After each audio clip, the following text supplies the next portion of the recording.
All right, today we're diving into a really tense situation that's heating up in one of the most important shipping lanes in the entire world, the Strait of Hormuz.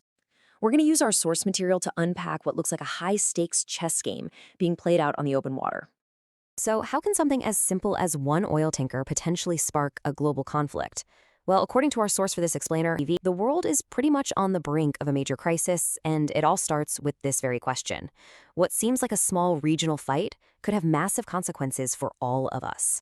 So let's get right into it. Our story kicks off in the Strait of Hormuz, which is, an absolutely critical waterway for global trade. And it's right here that the U.S. Navy has just sent out a warning that's setting off some serious alarm bells across the shipping industry. Now, the source reports something pretty stunning. The U.S. Navy has actually told its own commercial ships to just turn around and leave, stay away from Iranian waters at all costs. Instead of gearing up for a confrontation, the message is crystal clear: just get out of there. Okay, and this is where it gets really serious. The source makes a pretty heavy historical comparison here. It's suggesting that these escalating events are kind of like those small sparks that eventually grew and ignited the Second World War. A series of seemingly minor things that just keep building on each other until they spin out of control. So, how did we get here? Well, this tension didn't just pop up out of nowhere. According to the source, we're at this boiling point because of a rapid, tit-for-tat escalation between the US and Iran. Let's break down how it all unfolded. So here's the timeline according to the source. They argue that this whole thing really kicked off when America seized Iranian tankers first. And as you can see, that led to Iran hitting back, which then spiraled into more seizures involving India, and all ends with Iran making this dramatic threat to grab any and all American tankers it finds. And this really gets to the heart of the issue, right? You've got two completely different stories. The US and its allies are saying, hey, we're just enforcing sanctions. But according to the source, Iran's side of the story is that they're not just hitting back.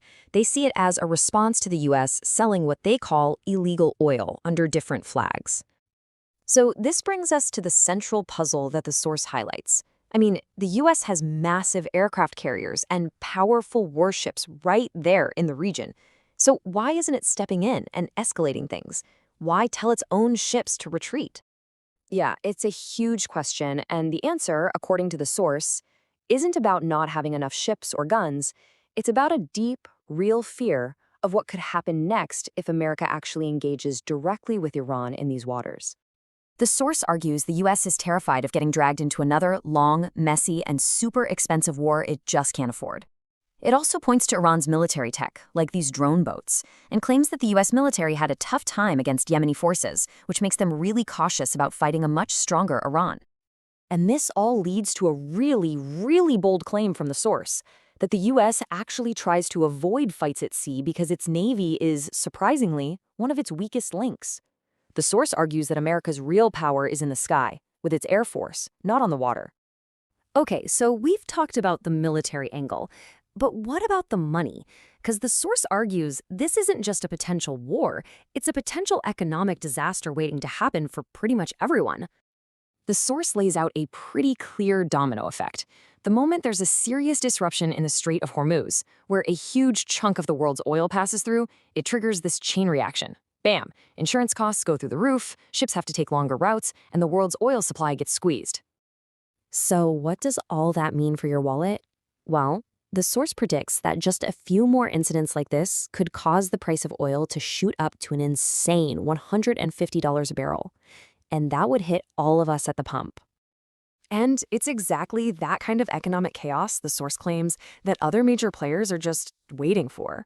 They argue that Russia and China are watching all of this, seeing a huge opportunity to push their own agendas while everyone else is distracted. So all of this is building up to the source's final and pretty unsettling conclusion that this is way bigger than just a few oil tankers. We could be looking at a major shift in global power dynamics. What the source is basically saying is that this is turning into a proxy fight between two giant global teams. You can see how they've laid it out here. It's not just the US versus Iran anymore. It's potentially a showdown between these much larger alliances, which raises the stakes to a whole new level. And one of the most interesting takeaways from this whole analysis is this idea of a complete role reversal. The source claims that it's now America that's actively trying to cool things down, while Iran's supreme leader is supposedly telling his country to get ready for a fight. So, in the end, the source leaves us with this really sobering thought. It paints a picture of the world on a collision course. And it really makes you wonder, what happens next when nobody is willing to be the first one to back down? Can that collision even be avoided?